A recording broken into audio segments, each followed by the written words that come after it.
प्रमुख राज्य के बारे में जानेंगे। बच्चों, आप लोगों ने अध्याय 6 में वैदिक काल के जन और जनपद के बारे में पढ़ा है। लगभग 300 वर्ष पहले गंगा नदी घाटी क्षेत्र में लोहे के बने औजार एवं उपकरण के प्रमाण खुदाई से प्राप्त हुए। साथ ही मिट्टी से बने एक विशेष प्रकार के बर्तन चित्रित धूसर पात्र प्राप्त हुए हैं। इन साक्ष्यों से स्पष्ट होता है कि वैदिक जनों की पशुपालन के साथ साथ कृषि कार्य में भी भागीदारी बढ़ी। इस कारण वे पहले की अपेक्षा अस्थायी जीवन व्यतीत करने लगे। इन आर्थिक परिवर्तनों के कारण क्षेत्रीय स्तर पर छोटी छोटी शक्तियों का जन्म हुआ। छोटे छोटे जन अब जनपद बनते जा रहे थे। जनपदों के विकास में तीन रूप दिखाई देता है। पहला तो अधिकांश जन अकेले ही जनपद की अवस्था प्राप्त कर लिए। मत्स्य, चेदी, काशी, कौशल। कुछ जनों ने आपस में मिलाकर जनपद का रूप ले लेता, जैसे पंचाल जनपद इसका एक अच्छा उदाहरण है। तीसरा, इनके जन अधिक शक्तिशाली जनों से पराजित होने के बाद मिला लिए गए। मगध द्वारा अंग की विजय इसका द्वारा उदाहरण है। अंग की राजधानी मुंगेर के आसपास है। क्षेत्र है चंपा। कहेगा कि पंचाल तो पंचाल पंचाल की दो राजधानियां था। उत्तरी पंचाल अहिच्छत्र था और दक्षिणी पंचाल कपल राजधानी थी। अनेक अनेक जनशक्तियां जनों से पराजित होने के बाद मिला लिए गए। मगध मगध की तीन राजधानियां रहा। मगध की राजधानी राजगृह था या राजगीर था। अब हम देखते हैं कि बिहार में तीन राजधानियां रही। पहले तवांग, मगध और ये पटना वाला क्षेत्र था जो मगध वाला क्षेत्र था। गया वाला क्षेत्र भी मगध वाला क्षेत्र में आता है। महाजनपदों का विकास लगभग 2500 वर्ष पहले वैदिक काल के कुछ जनपद अधिक महत्वपूर्ण हो गए। महाजनपद कहे जाने लगे बौद्ध एवं जैन ग्रंथों में। जैसे हमें बौद्ध ग्रंथ के अंगुत्तर निकाय से 16 महाजनपद का और की चर्चा मिलती है। बौद्ध धर्म के अंगुत्तर निकाय से भगवती सूत्र, जैन धर्म के भगवती सूत्र से 16 महाजनपदों का ज्ञान हमें प्राप्त होता है। बौद्ध धर्म के अंगुत्तर निकाय से 16 महाजनपदों का पता लगता है। इसमें अंग था मगध। अंग की राजधानी चंपा थी। मगध की राजधानी गृहब्रिज या राजगृह था। और हम देखते हैं अवंती अवंतिया अवंती की उत्तरी अवंती की राजधानी उज्जैन था या दक्षिणी विदेह या मिथिला के आसपास का क्षेत्र का बजी था। ये तीन महत्वपूर्ण राजधानियां था बिहार में। अंग, मगध, बज्जी। अंग, मगध, काशी, कौशल, वत्स, अवंती, बज्जी, मल इत्यादि महाजनपद मुख्य थे। इनमें से कुछ महाजनपद अन्य बिहार की सीमा में स्थित है। कुछ राजधानियां देख लेते हैं। तो अंग का चंपा, मगध का गृहबीज राजगीर, काशी का वाराणसी था, वत्स का कौशाम्बी था, कौशल का श्रावस्ती था, अवंती का उज्जैन था, महेशमती था। फिर मल्ल की राजधानी कुशावती था। पंचाल का बता ही दी है। छेदी का महेशमती था, कुरु का इंद्रप्रस्थ, मत्स्य का विराट नगर था, फिर कंबोज का हटक था, और सूरसेन मथुरा था, और अस्मक का पोटल था, और गंधार का तक्षशिला था राजधानियां।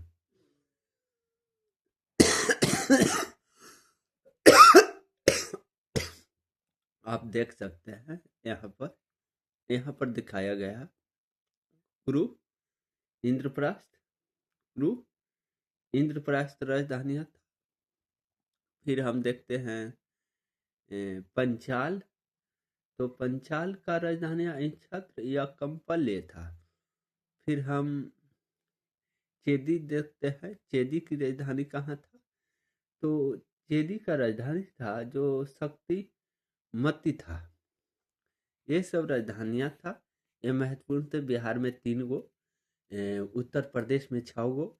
इसकी जानकारी हमें कहाँ से प्राप्त होता है, तो कहेंगे कि बौद्ध धर्म के अंगुत्तर निकाय से और जैन धर्म के भगवती सूत्र से प्राप्त होता है। और फिर हम देखेंगे कि फिर हम देखते हैं कि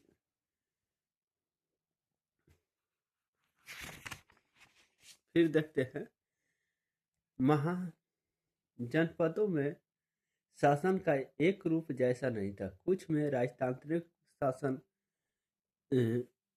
तो कुछ में गणतंत्रात्मक शासन था। राजतंत्रात्मक व्यवस्था में राजा के बाद वंशानुगत अथवा पैतृक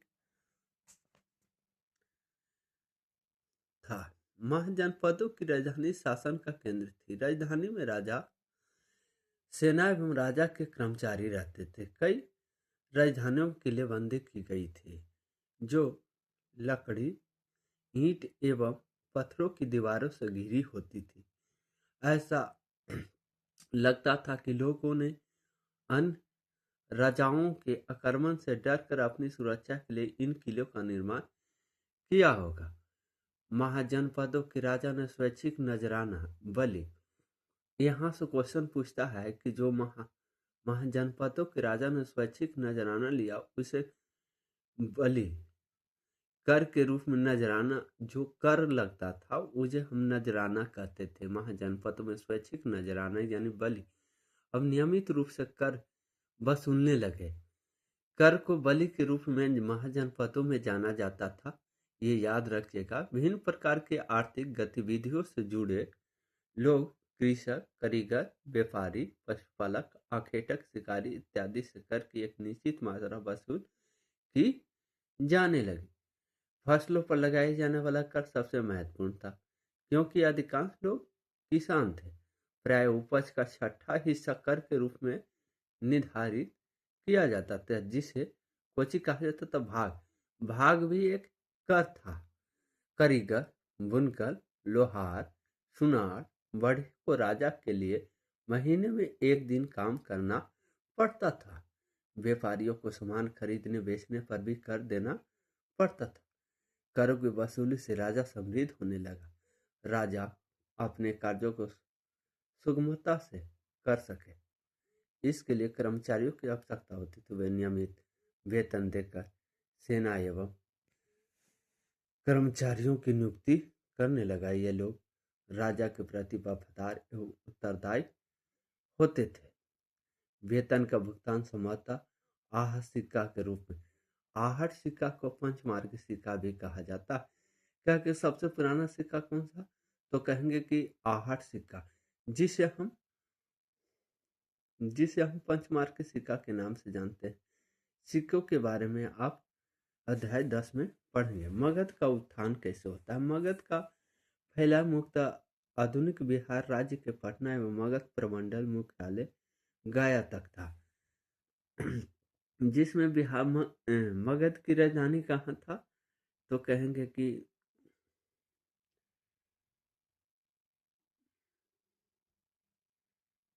मगध की राजधानी राजगृह या गृह ब्रिज था। मगध के उत्थान में इसके निकटवर्ती क्षेत्र में पाई जाने वाले लोहे की खानों का योगदान था, जो अच्छे हथियार के निर्माण में सहायक थी। मगध राज्य गंगा नदी घाटी में स्थित होने के कारण उर्वर एवं उपजाऊ था। कृषि के समृद्धि एवं संपन्नता के कारण शासक वर्ग के लिए आर्थिक साधनों की प्राप्ति भी आसान थी। इन क्षेत्र में व्यापार एवं व्यवसाय भी विकसित अवस्था में था। मगध क्षेत्र के जंगलों में हाथी प्रचुर मात्रा में उपलब्ध थे, जिसकी सहायता से विरोधी राजाओं पर अधिकार करना आसान था। मगध के चारों ओर प्राकृतिक सुरक्षा के साधन थे। मगध की दोनों राजधानियां राजगीर पहाड़ियों से एवं पाटलिपुत्र नदियों से घिरी थी। इसके अतिरिक्त मगध में बिम्बिसार, अजातशत्रु, महापद्मानंद जैसे योग्य शासक हुए, जिन्होंने अपने साहस और शक्ति से राज्य का विस्तार किया। मगध का प्रथम महत्वपूर्ण शासक कौन था? तो कहेंगे कि बिम्बिसार था। याद रखिएगा, मगध का प्रथम महत्वपूर्ण शासक कौन था? बिम्बिसार था। उसने अपनी स्थिति मजबूत करने के लिए कौशल और लिच्छवी राजवंश के साथ वैवाहिक संबंध स्थापित किए थे। याद रखिएगा, उसने अपनी स्थिति मजबूत करने के लिए कौशल और लिच्छवी राजवंश के साथ वैवाहिक संबंध स्थापित किए। आपने राज्य की पूर्वी सीमा पर स्थित अंग महाजनपद पर आक्रमण कर मगध में मिला लिया तथा गंगा नदी के मार्ग से होने वाले व्यापार से अधिकतम लाभ प्राप्त किया। इससे राज्य की आर्थिक संसाधनों में वृद्धि हुई। बिम्बिसार का पुत्र कौन था? अजातशत्रु अपने पिता के बाद मगध का राजा बना। इसने अपने पिता को मारकर शासक बनता है। कौन? बिम्बिसार। पितृहत्या की पितृहत्या वंशज कौन था? अजातशत्रु को कहेंगे। आपने पिता के साम्राज्य विस्तार की नीति का अनुसरण करते हुए कौशल और वज्जित संघ के साथ युद्ध किया। अब आता है अजातशत्रु। तो अजातशत्रु के शासनकाल में ही बौद्ध धर्म का प्रथम सम्मेलन हुआ था। इसमें कौशल के राजा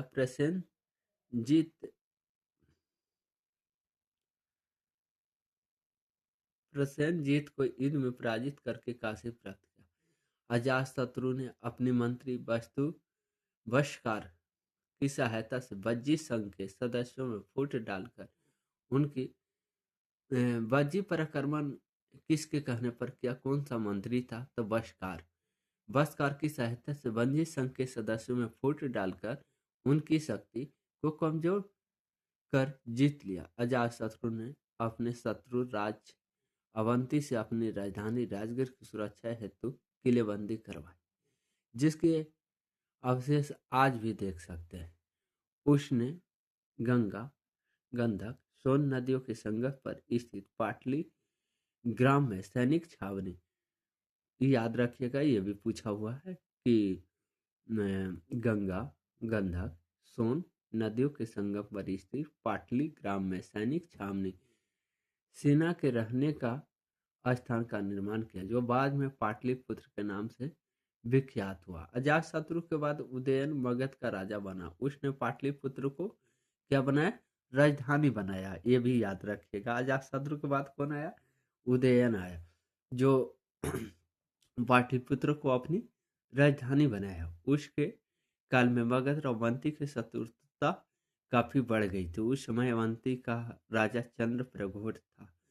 उदयन ने कई युद्धों में अवंतिया को हराया, फिर भी अवंती मगध राज्य का अंग नहीं बन सका। शिशुनाग ने अंतिम रूप से अवंती वर्ष कौशल पर विजय प्राप्त की। मगध के अंतिम नाग नंद शासक घनानंद के समय में यूनानी विजेता सिकंदर भारत पर आक्रमण हुआ, लेकिन सिकंदर की सेना ने मगध पर आक्रमण करने से क्या कर दिया था? इनकार कर दिया था, क्योंकि मगध के राजा के पास एक विशाल सेना थी। घनानंद एक अत्याचारी राजा था, इसलिए वह प्रजा में काफी अलोकप्रिय था। इसका लगभग लाभ उठाकर चंद्रगुप्त ने घनानंद को युद्ध में पराजित कर मगध पर अधिकार कर लिया। अब चंद्रगुप्त मौर्य को किसने सहायता किया था? तो विष्णुगुप्त ने।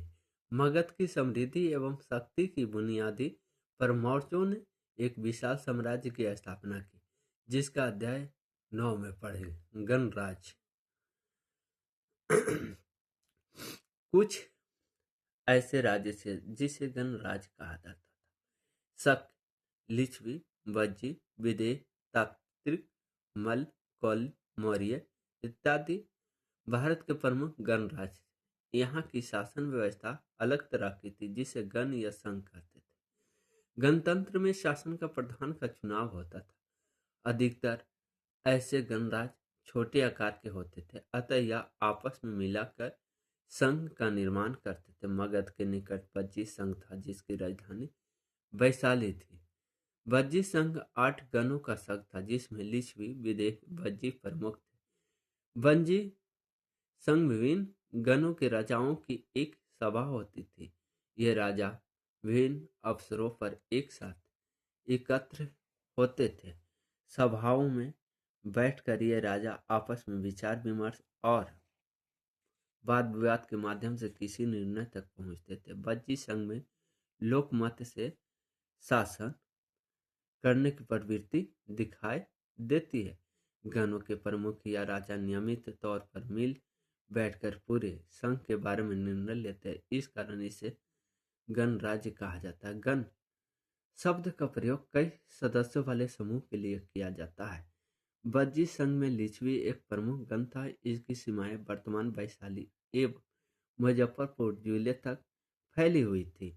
बिंबिसार के काल में लिच्छवी लोग काफी शक्तिशाली थे। यहाँ का राजा कौन था? चेटक था। चेटक ने अपनी लड़की का विवाह बिंबिसार से कर मैत्री संबंध स्थापित किया।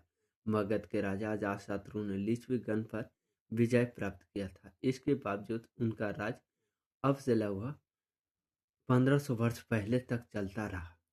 गुप्त राजा चंद्रगुप्त ने भी एक लिच्छवी राजकुमारी से वैवाहिक संबंध स्थापित किया था। फिर हम देखेंगे कौन कौन सा। अजातशत्रु ने भी लिच्छवी गण पर विजय प्राप्त किया। फिर चेटक ने अपनी लड़की का विवाह भी बिंबिसार से कर दी, मैत्रिक संबंध स्थापित किया। फिर गुप्त राजा चंद्रगुप्त ने भी एक लिच्छवी राजकुमारी से विवाह संबंध स्थापित किया।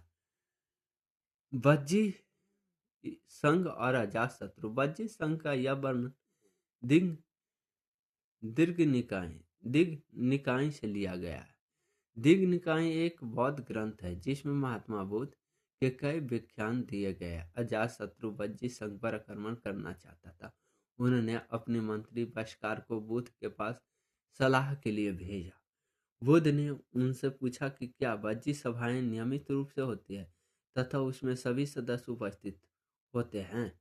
जब उन्हें पता चला कि ऐसा होता है तो उन्होंने कहा कि वज्जीवासी तब तक उन्नति करते रहेंगे जब तक वे पूर्ण और नियमित सभाएं करते रहेंगे, आपस में मिलजुल कर काम करते रहेंगे, पारस्परिक नियमों का पालन करते रहेंगे, बड़ों का सम्मान समर्थन और उनकी बातों पर ध्यान देते रहेंगे, तब तक वह वज्जी है जो उस पर आक्रमण करना बहुत कठिन होगा। पचमा कहता है कि वज्जी महिलाओं के साथ जोर जबरदस्ती नहीं करेंगे और उन्हें बंधक नहीं बनाएंगे।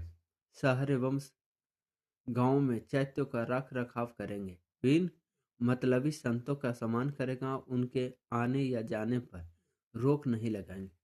प्राचीन भारत के गणराज्य एवं वर्तमान भारत के क्या आप समानता असमानता देखते हैं? नगरों का विकास। लगभग 37 वर्ष पहले सिंधु सभ्यता जिसे प्रथम नगरीकरण कहा जाता है, लुप्त हो चुकी थी। उसके बाद अब दूसरी बार भारत में नगरों के प्रमाण एक लंबे अंतराल के बाद मिलते हैं। करीब 2600 साल पहले यानी 620 से उत्तरी भारत में द्वितीय नगरीकरण की प्रवृत्ति का विकास हुआ। पाली ग्रंथों में उस समय के बड़े नगरों का उल्लेख मिलता है। पाली ग्रंथों में उन समयों के बड़े नगरों का उल्लेख मिलता है। फिर हम वाराणसी, वैशाली, चंपा, राजगीर, कुशीनगर, कौशाम्बी, श्रावस्ती, पाटलिपुत्र, पटना इत्यादि नगरों समेत लगभग 62 नगरों के प्रमाण मिलते हैं। नगरों के विकास के अनेक कारण थे और इनका विकास धीरे धीरे हुआ। इस काल में नगरों के विकास में आर्थिक, धार्मिक तथा राजनीतिक कारण प्रमुख थे। जैसे जैसे विशाल राज्यों का गठन हुआ, उसकी राजधानी भी अधिक विशाल और भव्य रूप धारण करने लगी। इस काल के अनेक नगर राजनीतिक और प्रशासनिक केंद्रों के रूप में विकसित हुए, जहां शासक, पदाधिकारी और सैनिक वर्गों की प्रधानता थी। गांव जहां कृषि आजीविका का मुख्य साधन था, वहीं नगरों में शिल्प और व्यापार जीविका के महत्वपूर्ण साधन थे। विभिन्न नगर विशिष्ट वस्तुओं के उत्पादन केंद्र के रूप में विकसित हुए। इनमें कपड़े, बर्तन और अन्य सामान शामिल थे। उत्पादक अधिक होने से इन वस्तुओं को दूसरे नगर में ले जाने और बेचने का काम आरंभ हुआ। इस तरह ये नगर व्यापार के केंद्र भी बने और इनकी आबादी भी बढ़ी। कई नगर धार्मिक कारणों से भी विकसित हुए। किसी प्रमुख मंदिर या तीर्थ स्थान के आसपास पुरोहित, सेवक और अन्य कामों से जुड़े लोग अस्थायी रूप से बसने लगे और यात्री दर्शन के लिए आने लगे। इस कारण यह बस्ती भी नगरों में परिवर्तित हो गई। स्मरणीय है कि नगर अधिकतर नदियों के किनारे या उस समय के प्रमुख मार्गों के पास विकसित हुए, क्योंकि व्यापार एवं सेना के आगमन के लिए भी यह सुविधाजनक। प्रत्येक नगर के आसपास गांव भी बसे हुए थे, जहां से नगरवासियों को अनाज और वस्तुओं के उत्पादन के लिए कच्चे माल प्राप्त होते थे। व्यापारियों द्वारा प्राप्त मुनाफा और राजाओं द्वारा प्राप्त कर ने नगरों को संपन्न बनाया। नगरों की आबादी भी बहुरंगी होती थी। इसमें शासक, पुरोहित, व्यापारी, शिल्पकार, मजदूर, सेवक और दास भी सभी शामिल थे।